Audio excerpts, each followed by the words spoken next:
Bismillahirrahmanirrahim. Assalamualaikum warahmatullahi wabarakatuh. Alhamdulillahil wahidil qahhar. Wa ashhadu anna sayyidina Muhammadin nabiyil mukhtar. Wa ala alihi wa sahbihil ahyar. Asyhadu an la ilaha illallah wahdahu la syarikalah wa asyhadu anna Muhammadan abduhu wa rasuluh sallallahu alaihi wasallam la nabiyya ba'da ma ba'd. Qala ta'ala fil Qur'anil Karim, a'udzu billahi minasy syaithanir rajim. Bismillahirrahmanirrahim. Wa man ya'shu 'an dzikrir rahman nuqayyid lahu syaitana fahuwa lahu qarin wa innahum la yasuddunahum 'anis sabil wa yahsabuna annahum muhtadun. Shadaqallahul azim. Kita berlindung kepada Allah dari godaan setan yang terkutuk dengan nama Allah yang Maha Pengasih, Maha Penyayang. Dan siapa yang berpaling dari pengajaran Allah yang Maha Pengasih, yaitu berpaling dari Al-Quran,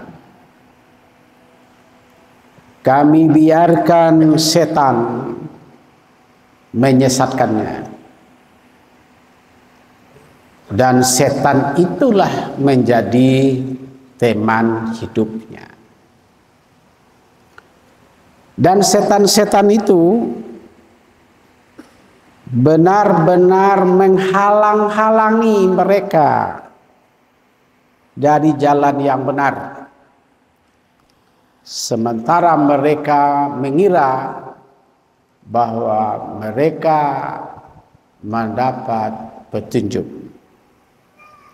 Maha benar Allah dengan segala firman-Nya.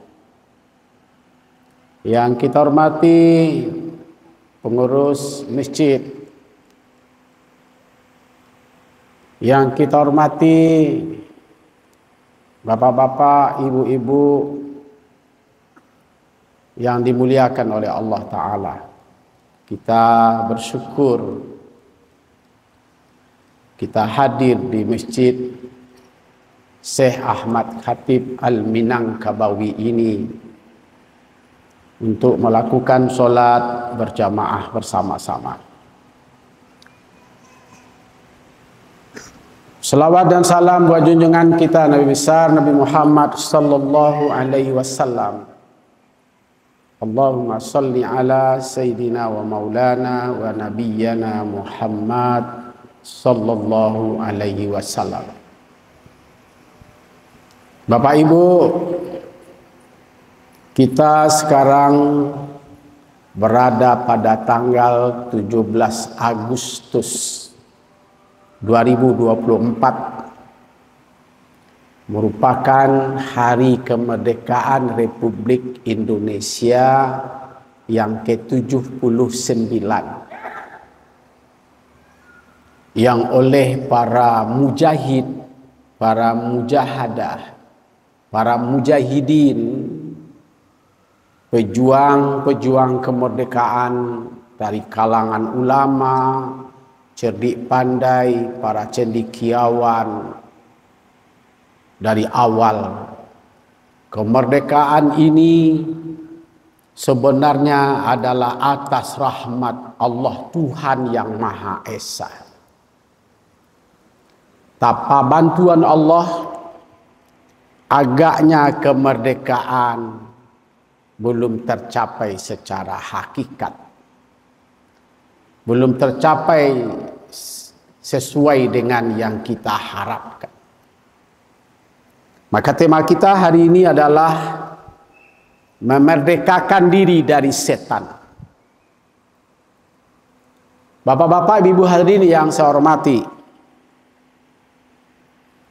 kenapa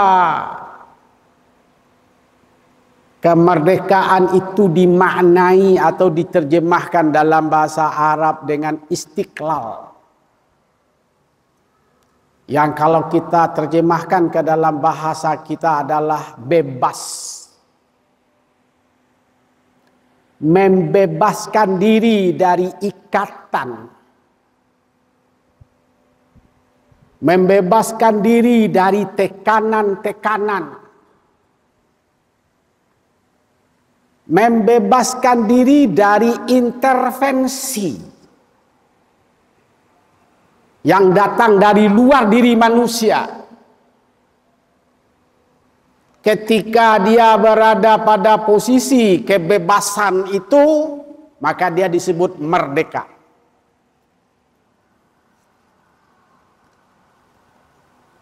Maka bagaimana konsep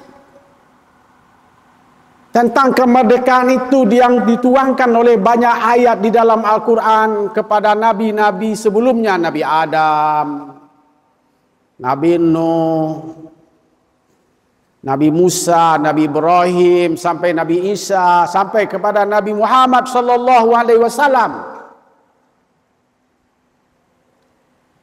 Nabi Adam diikat oleh setan. Dia terpengaruh oleh setan pada awalnya. Lalu dia dibebaskan dari setan. Sehingga Nabi Adam merdeka. Nabi Nuh dibebaskan daripada cengkrama harta benda, termasuk anak-anaknya yang melawan kepadanya. Kelompok kaum Nabi Nuh dibebaskan dari kejahatan-kejahatan yang diciptakan oleh anaknya, oleh istrinya. Nabi Ibrahim bebas daripada cengkraman setan. Ketika dia menegakkan kebenaran, menegakkan keadilan, dia lawan. Sampai sekarang dijadikan sebagai ibadat dalam ibadah haji. Melontar jamarot. Melontar setan. Membuangkan setan agar dia bebas. Agar dia merdeka. Begitu juga Nabi Musa. Ketika itu orang-orang laki-laki dibunuh, perempuan dihidupkan. Tidak satu pun seorang laki-laki yang dibolehkan hidup. Karena takut kalau ini laki-laki itu besar nanti akan mengambil alih kekuasaan. Maka Nabi Musa pun dibebaskan dari persoalan itu. Begitu juga Nabi Muhammad terakhir sallallahu alaihi wasallam membebaskan diri dari hukmul jahiliyah. Karena berlaku ketika itu hukum-hukum jahiliyah. Membebaskan daripada hamiyatul jahiliyah, kebebasan yang disebut dengan LGBT sekarang, kebebasan seks. Agar umat ini tidak terpengaruh dengan apa yang disebut dengan seksual. Pornografi. Tapi yang terjadi justru sekarang anak-anak gadis disuruh belajar bagaimana memasang kondom. Dia harus kenal dengan alat-alat kontrasepsi. Agar tidak terjadi penyelewengan tapi diajarkan. Bapak Ibu yang hadir yang sudah punya anak ini, Bapak belajar enggak dulu? Enggak. Bapak-bapak Ibu yang hadir ini belajar enggak cara bagaimana mendapatkan anak? Enggak ada mata kuliahnya. Sekarang diajarkan. Sedangkan tidak diajarkan pergaulan bebas. Apalagi sekarang diajarkan, dan itu dilindungi oleh undang-undang. Agar tidak penyalahgunaan seksual diajarkan. Bukankah itu tidak sama artinya mendekati zina? Apa maknanya? Yang disebut dengan hamiyatul jahiliyah. Pada zaman Nabi dibebaskan Nabi daripada yang disebut dengan tabarruj al-jahiliyah. Wa qarna fi buyutikunna wa la tabarrujna tabarrujal jahiliyatil ula. Perempuan tidak boleh keluar rumah, tetap di rumah. Jangan keluar seperti wanita jahiliyah masa lalu. Sekarang wanita itu menjajah-jajakan dirinya. Dan itu anak kemenakan kita. Dan itu adik-adik kita. Dan itu orang kampung kita. Sedangkan tidak menjual diri dia, terjadi kekeliruan, kesalahan. Sekarang mereka jual diri. Yang disebut dengan tabur al-jahiliyah. Sampai hadis melarang la tusafiru minan nisa'i illa mahramin. Tidak boleh perempuan itu keluar rumah tanpa muhrim. Kalau kita baca kitab-kitab klasik seperti Imam Bukhari, Muslim, Abu Dawud, At-Tirmizi, An-Nasai, dan kita baca kitab-kitab fikih sebelumnya seperti kitab fikih Imam Malik, Imam Syafi'i, Imam Hanafi, Ahmad ibn Hanbali, haram hukumnya perempuan bebas keluar rumah. Sekarang anak kemenakan kita bebas. Bapak-bapak, ibu hadirin yang saya hormati, berarti wanita kita belum merdeka.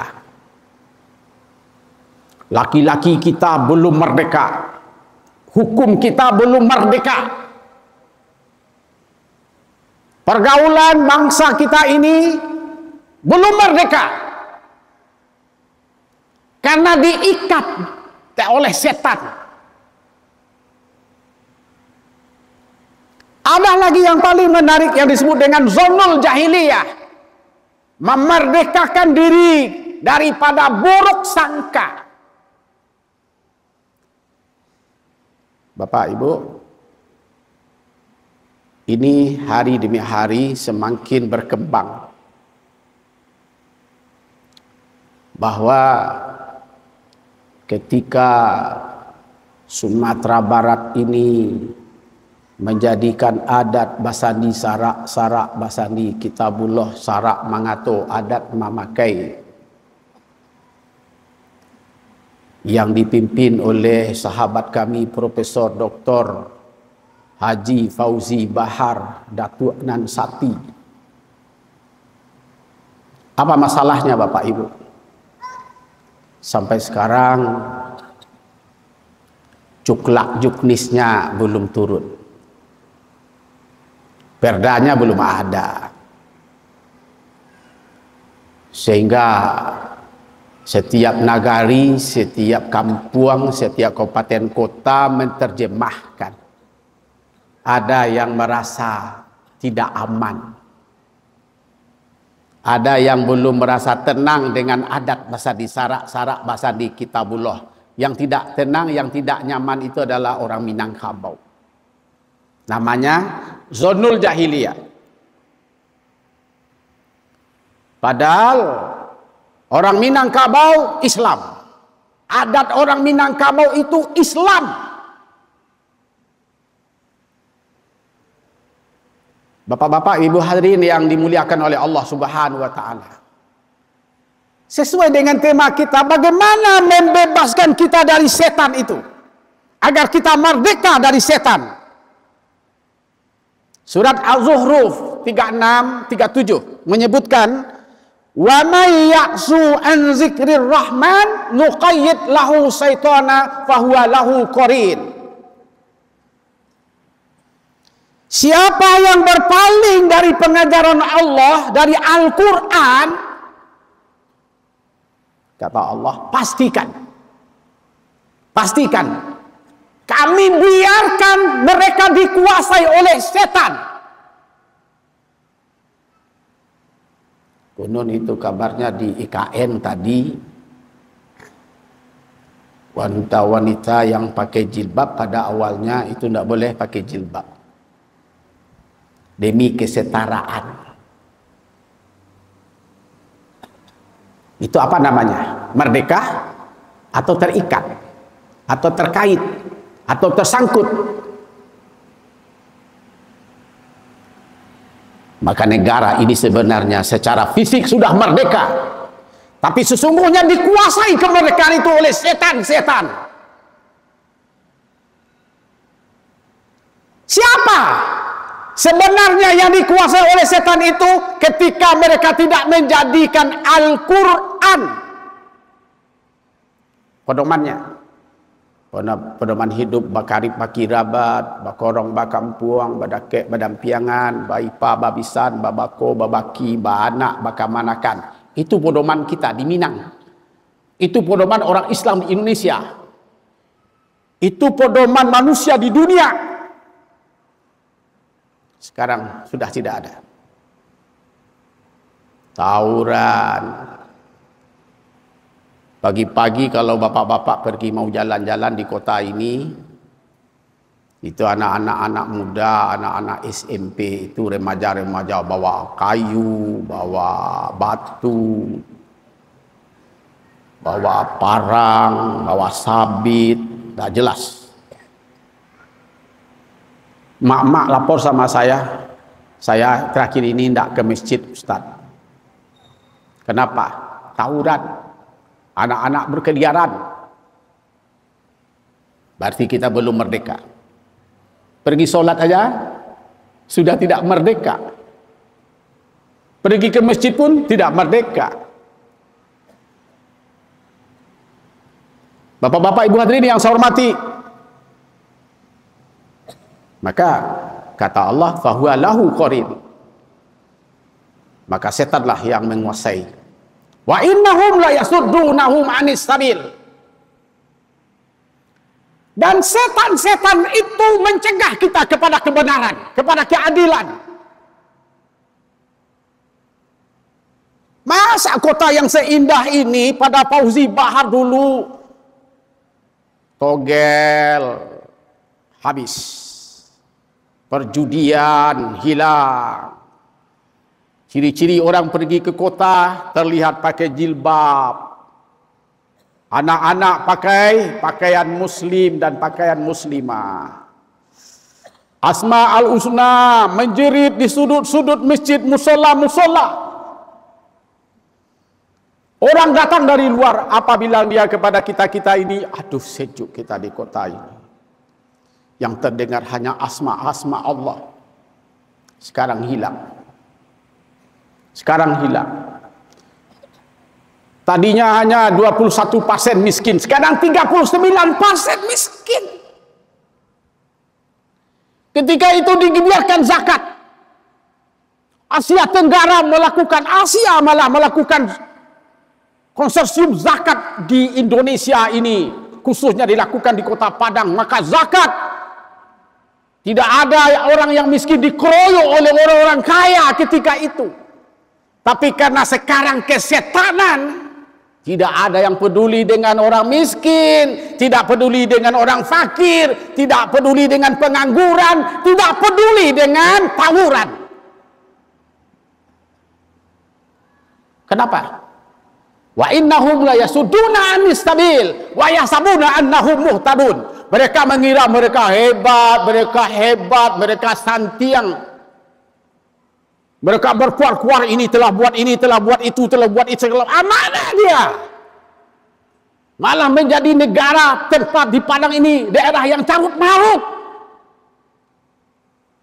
Oleh karena itu, saya ngajak kita semua. Mari kita merdekakan diri kita dari cengkraman setan-setan. Karena setan itu innahu lakum aduwwum mubin. Setan itu adalah musuh terang-terangan bagi kita semua. Selama yang menghambat kita untuk mencapai kebenaran dan untuk mendekatkan diri kepada Allah, berarti setan itu ada di dalam diri kita. Bagaimana kita merdeka dari pengaruh setan? Selama kita masih kesetanan, jangan mimpi ketenangan, kenyamanan, ketentraman akan kita dapatkan. Semoga kajian zuhur ini bermanfaat untuk kita semua. Wallahu wali taufiq wal hidayah. Wassalamualaikum warahmatullahi wabarakatuh. Waalaikumsalam warahmatullahi wabarakatuh.